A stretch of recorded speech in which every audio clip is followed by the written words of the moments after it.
Hello, everybody. Good morning. My name is Dominika Zapotoczna, and I'm a psychologist. I'm a mental coach. I'm a business coach, and I have a pleasure working with active strategy. Our today's meeting is it will be about a mentally resilient leader, and we'll be talking about how important role that is and how we can improve our resilience in times of crisis, in difficult times. So, if you join this webinar, if you join our meeting, just say hello in a comment. Feel free to ask questions in comments below. So, what's in today's schedule? At first, we'll talk a little bit about leadering in crisis, how we can approach it, because time is special, how we can regain control over situations that are surprising us, for example, and what are the key points, so the tools actually, how we can do it in a practical way. So let's get into it.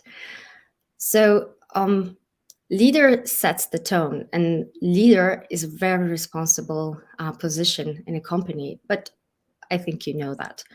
And this is a person who shows the direction, not only by assigning tasks and talking with a team, but also by his or her attitude. And a crisis is a situation where our previous assumptions and our previous strategies are not working anymore. So leaders have to come up with new solutions, because every crisis, of course, there are costs, but there are also elements that we can grow on. So it's really important to remember that second part, that we can come up with solutions to start a new path, a new approach to the problems that we are facing nowadays. And the crisis also changes our mentality and our habit. And the key role of leader is to hold everything and to control everything, and to give that direction to other people, so that they know that it's okay and will handle it, will cope with it. And leader has to secure business. Why it's important? Because not only the money, of course, it's important. So it's that's a financial aspect of it, but also that secures emotionally, socially, and physically as well people who work with us. That's why the role of leader is so important, and maybe now more than ever is important for leaders to take care of themselves, herself, himself. And sorry about the noises in the background. Those are my cats, but it's home office, so I hope you understand. It won't bother you much. Okay, so securing all those aspects, emotional, social, financial, and physical, is on the shoulder of leader. That's why the resilience and the ability to cope with difficulties is so important. And we have to put some effort into it so that we can improve our performance and be better leaders. And resilience help us dealing with what is unpredictable, changeable, and unknown. And those are symptoms, let's call it that way, of crisis, of situation when everything changes and we need to find a new approach to our business, to our communication, maybe to our habits and to our mentality. And it's very important nowadays because now the environment of business is becoming very unpredictable and dynamic. So we need to find solutions to recover and thrive in those circumstances. And that requires changing of our mindset, changing of business mentality. and to embrace unpredictable, to embrace uncertainty, and to embrace also multi-time scale strategies that we need to take to make our performance and our business better than ever, maybe.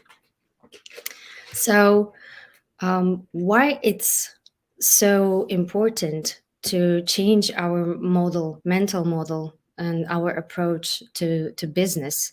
It's not only about tasks, it's not only about actions, maybe a little bit, yes, but it's also, excuse me, but it's also about learning something new. So that's the growth part. And there's science behind it, and why it's so important to become a resilient person, a resilient leader. Because when we are at work, when we are mobilized to do things, when we are task oriented, our sympathetic nervous system is on. So this is a part when we are very motivated, very focused, but its sister or brother, if you will, is a parasympathetic nervous system, which stands for rest, which stands for breaks. And those breaks are really important and crucial nowadays. And why they are important, I know from my work, from work with business, from work with in sport, that people are a little bit not so sure about taking breaks, because they think that will be unproductive when they take a break. They will miss something, or that they will be more wobbly than usual. But it's not completely not that. It's like a speed limit in cities or in the areas. We need to slow down sometimes for our safety and for safety of other people. And that's what it's all about. To join, to combine not only our work, but also a time to rest. It's crucial. We need to reset our mind. We need to reset our body so that we can perform much better than before. So today I will give you some ideas, some tools that you can use on a daily basis during the day when you have your free time. So feel free to ask questions if you have one, and I will answer them as soon as possible. Okay, so how to regain control over everything that is unpredictable and very changeable. Basically, it's to look into our thoughts, our interpretations, and into our emotions as well, because emotions are very important when it comes to our interpretations, and they also affect our body. And there was a study at Rochester University that they employed a program for medical staff, and it took 10 months for them to practice mindfulness, to practice breathing exercises, to practice focus, and to practice all the tools, body and mind, so that they can perform better. And they were really curious what the results will be. And it appears that after 10 months, the medical staff who underwent this program was more resilient, which means that the level of anxiety and depression decreased, and at the same time their empathy level increased. They were more empathic to their patients.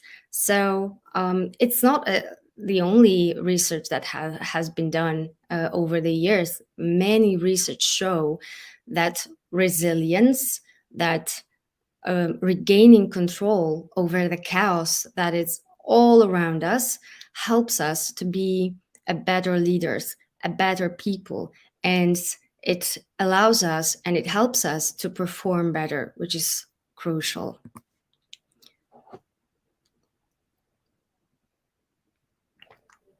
Okay, so here you can see how our thoughts, how our interpretations impacts emotions. Emotions impacts our body, and that affects our behavior and facts that are noticed by other people. You might be maybe surprised, or you're wondering why emotions and how emotions influence our body. Like, let's imagine that you are really tensed, that you have a lot on your plate, the schedule is really tight. So probably what you can notice, what you can be aware of, is that your shoulders are up, they're really straight, they're really tight. That maybe your neck is also really tight. Maybe you clench your fists sometimes. So when you're angry, when you're upset, when you're nervous, your body reacts to that. And when the opposite, when you're relaxed, when you're happy, when you're content, your body is more relaxed. It's easier to relax your shoulders, for example, to find some more ease in your neck, for example, or in your back. And that will affect how you perceive the situation, however weird that might sound to you right now. And that will impact your behavior that other people will see, that are who are around you. So our body also can affect our thoughts and our interpretations. Like, in what way? Because this is a parasympathetic and sympathetic cause, because our nervous system is reacting to symptoms, to information that it gets from our body. So in case when we are really tensed, it interprets that as a danger, as a threat, and it has to react really quickly. And our perception changes. It's different. So about perspective, we talk also during our NVC programs in active strategy, that sometimes we need to get a little bit closer to see things more clearly, but sometimes we need to step back and look around. What are the other things that can influence the situation, and what other things I can use, or I can take into consideration, so that my decision making would be better and would be more accurate, and would give me as a leader, for my team, for my company, will give us more gains, for example. So let me get back for a minute to this sympathetic and parasympathetic nervous system, because it came to my mind right now, so I want to share it with you. Because I noticed in my job, with business and with sport and with academics, that there's a kind of misconception about rest, about free time, about allowing yourself to relax completely. And that makes misconception is about that we have to earn it, that we have to wait for a better time. There's no better time. We don't need to earn it. Every day is a good day to take a rest, to experience some relax, and we are allowed to do so. And but what we need to understand, that we have to allow ourselves to actually do it, to find, for example, 5 minutes, 10 minutes, 15 minutes. It doesn't mean that you have to have like an hour in your tight schedule. It's sometimes 5 minutes to change our perspective and to change our mood. And that will affect our decisions. and that will affect our performance as well. And when it comes to leader, when you perform well, it will affect your team, and people will follow you because you set the tone, and people want to follow you. So that is why it's important to take care of ourselves as leaders, because it will bring us some gains in the future.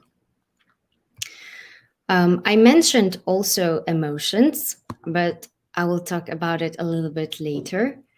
But what is not in the slide that you can see in front of you right now is that our needs also affect our behaviors and our thoughts, and also our emotions. And I like perceiving and thinking about emotions as our friends.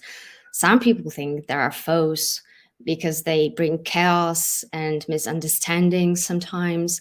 But to me, emotions are information that something is happening, and they're connected with our needs that are unmet, for example. For instance, fearful. I can feel anxious because I can feel overwhelmed by the situation around me, by the amount of tasks that I have to do, or I'm worried. I'm worried about the situation, what tomorrow will look like. I'm worried about my friends, my family, my beloved ones, and the future, like in general. Of course, I am worried, but when I realize it, I can change it. So again, when I acknowledge that I'm afraid, that I'm anxious, and where it comes from, why am I worried? For this instance, that I'm overwhelmed, for example, as well, I can reset my mind. I can reset the direction that I look into. For example, I'm focusing on solutions. What can I actually do to change this situation? What I have control over? What can I do? Like actions and control. And that will help me to focus on what has to be done.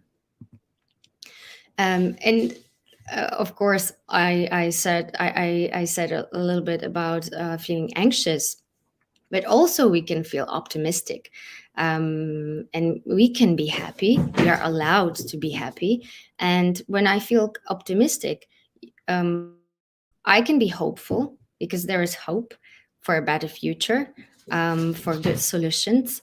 I can be hopeful because I can see the light at the very end of the tunnel, or I can be inspired to make a change in my behavior, and that will affect behavior of my team, of people who I work with, maybe my friends and my family, because they will see that my attitude is different. So maybe there are not so many things that I have to be worried about.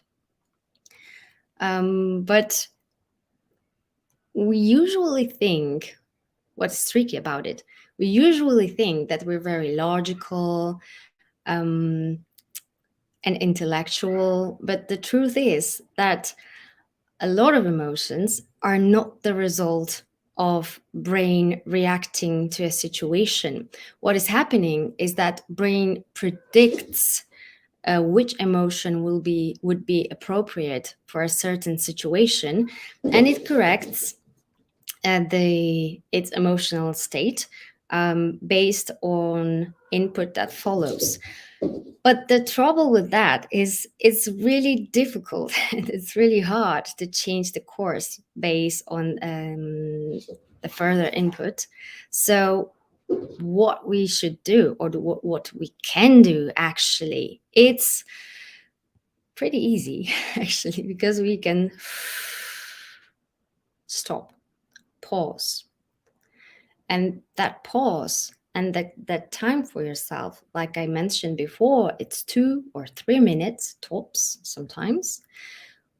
will allow you to gain different perspective, to look into things from a place when you are grounded, meaning that you not in a chaos anymore, and you acknowledge what are emotions and what are the needs that that are affecting your judgment, your decision making. So the easy trick for you right now is to just pause with an exhale, of course. But to be serious, okay, to be serious, just breathe. Find 2 minutes for yourself. Close your eyes, inhale and exhale, and notice, for example, your shoulders and chest. And when they are tensed, for example, you feel that they are tensed, relax them with another exhale. You can move your neck, your head a little bit. Find some ease, find some space in your neck. Make yourself more comfortable. Comfortable is important to relax even more, but in a control way, not a wobbly way, but in control way. So switching into parasympathetic nervous system a little bit. And then when you are grounded, when you acknowledge what is going on, it's easier to change your perspective, like I mentioned before. And because when we are really nervous, when we are tense, when there are lots of tasks to do, for example, when we lost a client and we need to fill this gap, and now we need to find a solution, we are in a hurry, we are stressed. But when you find a moment to stop, you will gain different perspective. You will gain more clarity in your mind, and that's why. And for that, it would be easier for you to make decisions, to look closer to things when it's needed, and to step back and to see what are the other elements of this jigsaw puzzle that I'm dealing with right now. And it will be easier for you to pick the ones that you really need and are crucial in this case. So when you acknowledge your emotions, when you acknowledge your needs, it's easier to deal with them, because once you name them, they're not a threat anymore. You know how to deal with them. You know, for example, when you are overwhelmed with your tasks, you know that you can give this task to another person. You know, if you're full schedule, you can go step by step so that you can perform better. You know what has to be done, and it brings a little bit more peace and a little bit more control over what you're doing. So when you acknowledge your emotions, when you acknowledge your needs, you become more authentic to yourself and to other people. Because what I noticed both in business and in sport, that people don't like false positivity. Like, don't say that it's fine when clearly it's not. Instead, say, I know it's a difficult time. I'm struggling too, or it's hard for me too, but let's find a solution together. Um, and in this way, you will show your human face to the people who you work with, to your team, to your colleagues. And of course, you don't have to go into specifics that I feel that way because this and that. You don't need to do it, but just acknowledge it and say it. It's difficult for me too, so that people will know that you're not a robot, that you're a person who is struggling as well, just like them. And that helps to create and to build and to embrace the unity. And when you give compassion to yourself, so I feel in this way, I'm struggling with something, for example, um, and you give space for yourself and you allow yourself to feel that way, it's only temporary. It won't last forever.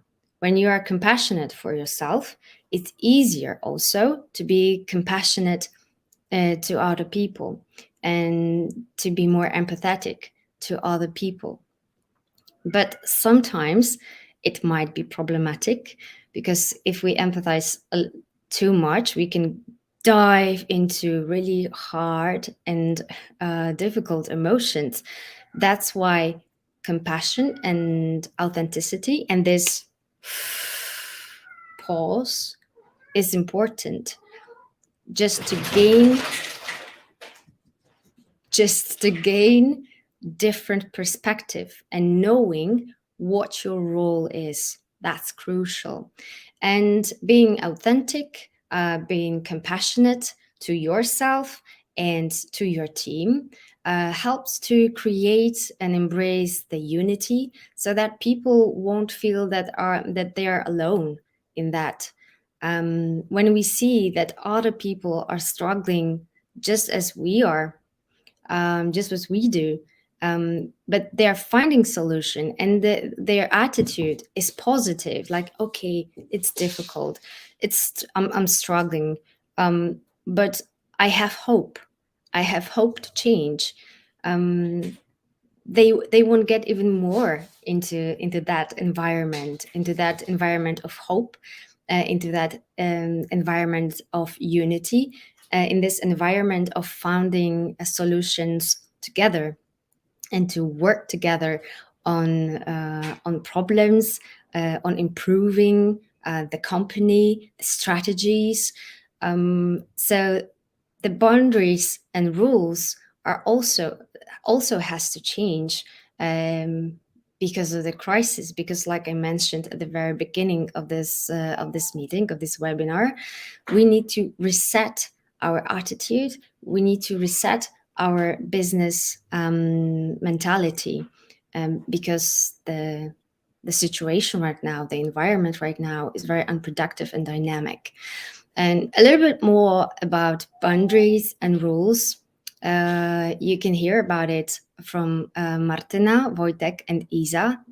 They were talking about it before. So if you haven't seen those videos, I encourage you to go on Active Strategies social media and find those webinars, because they're really interesting.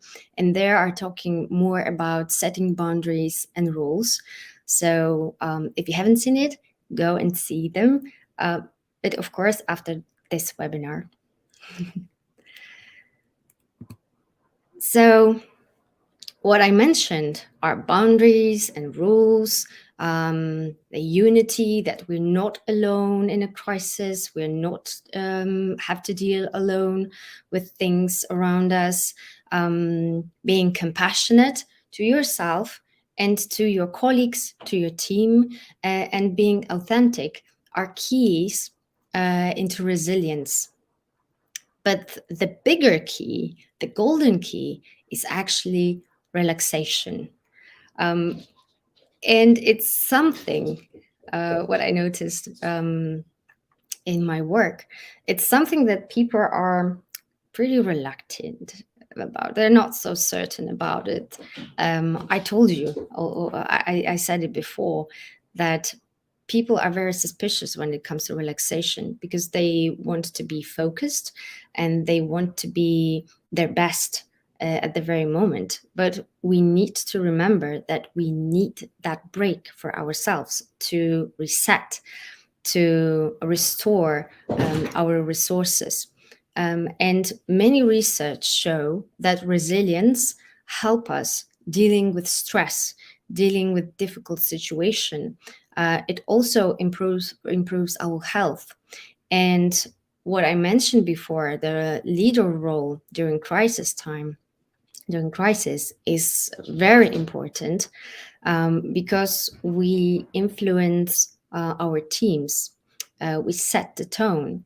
But it's not only about tasks, but it's also about taking care of yourself, of your mind and your body, because mind doesn't exist on its own, it's in our bodies.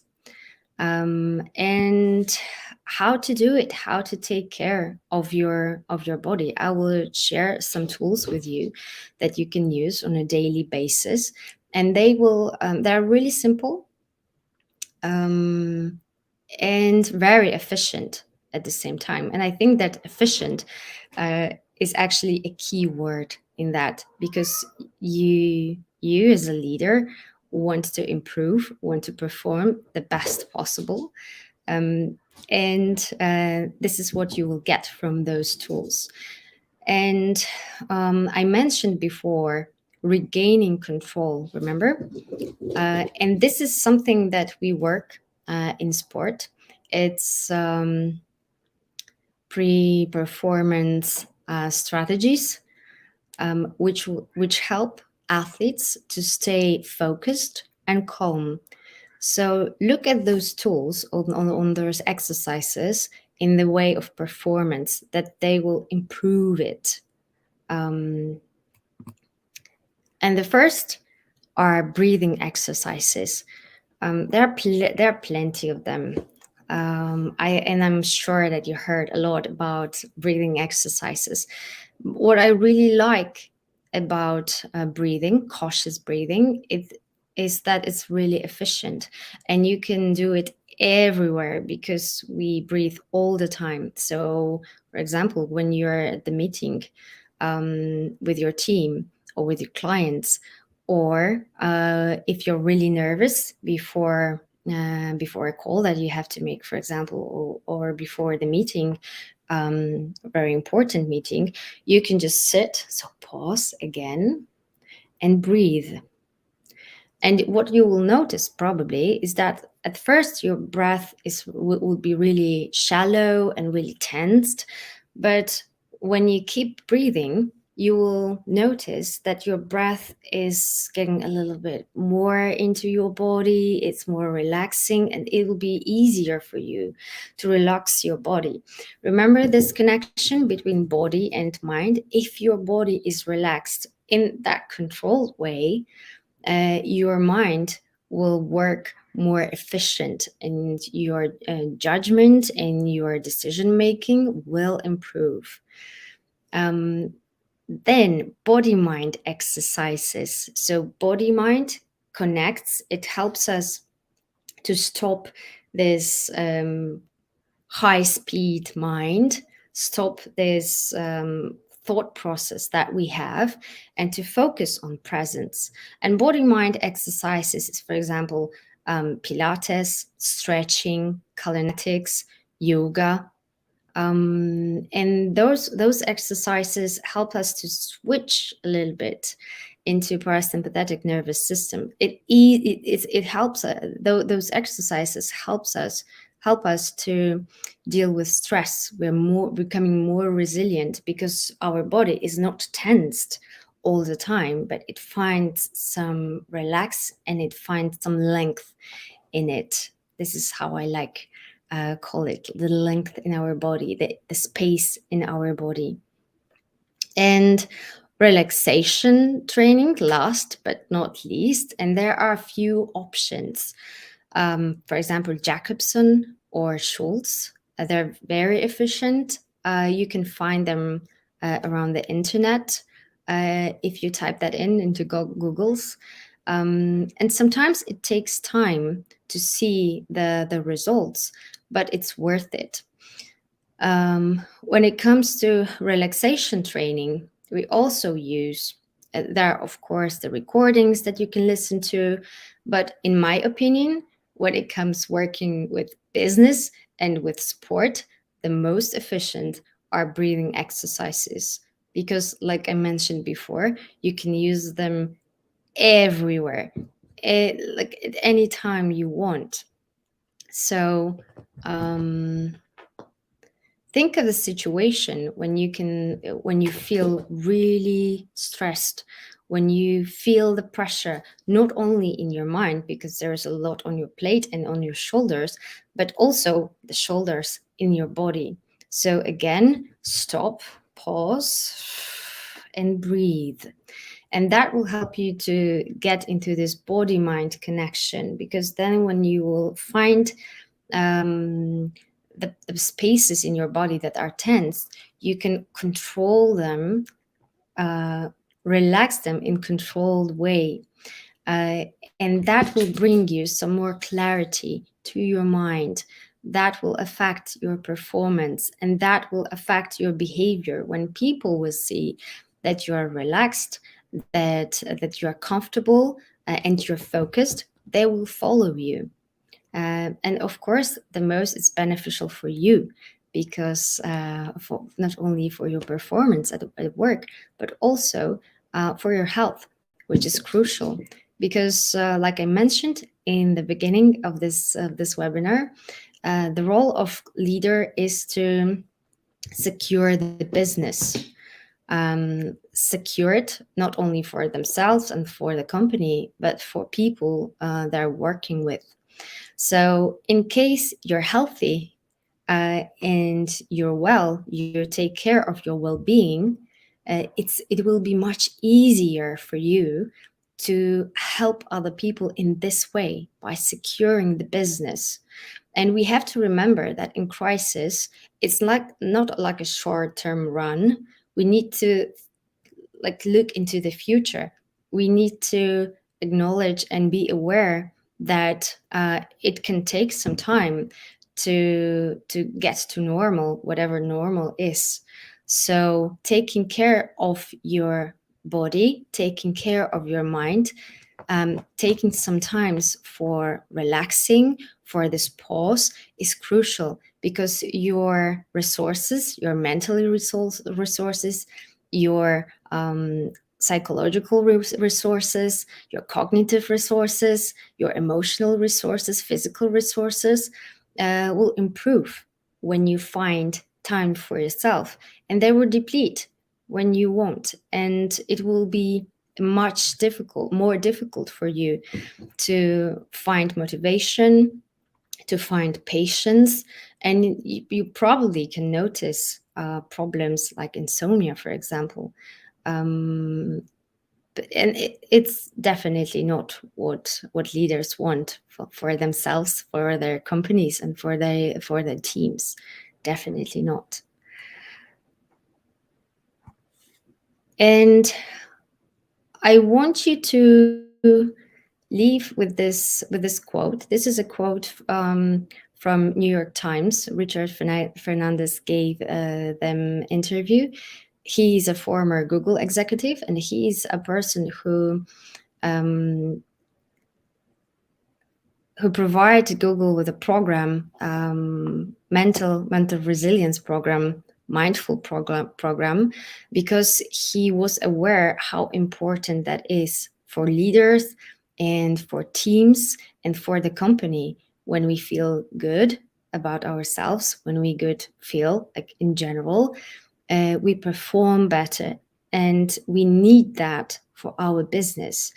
And he says that when he started practicing mindfulness, practicing gratitude, for example,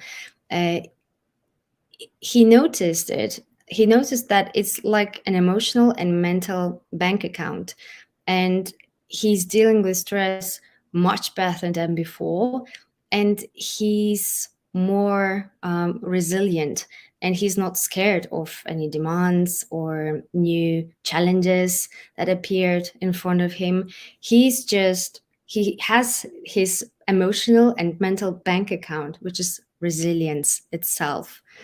So when you look back and think about things that I've said today, pick one thing that you will use in the next 7 days. So make a decision. What you found inspiring, for example, what you want to try, and do it in the next 7 days. In case you have any questions, leave them in a comment below and I will answer them as soon as it's possible. And thank you for your time. Thank you for your attention. Wishing you all the best and hopefully see you all soon. Bye.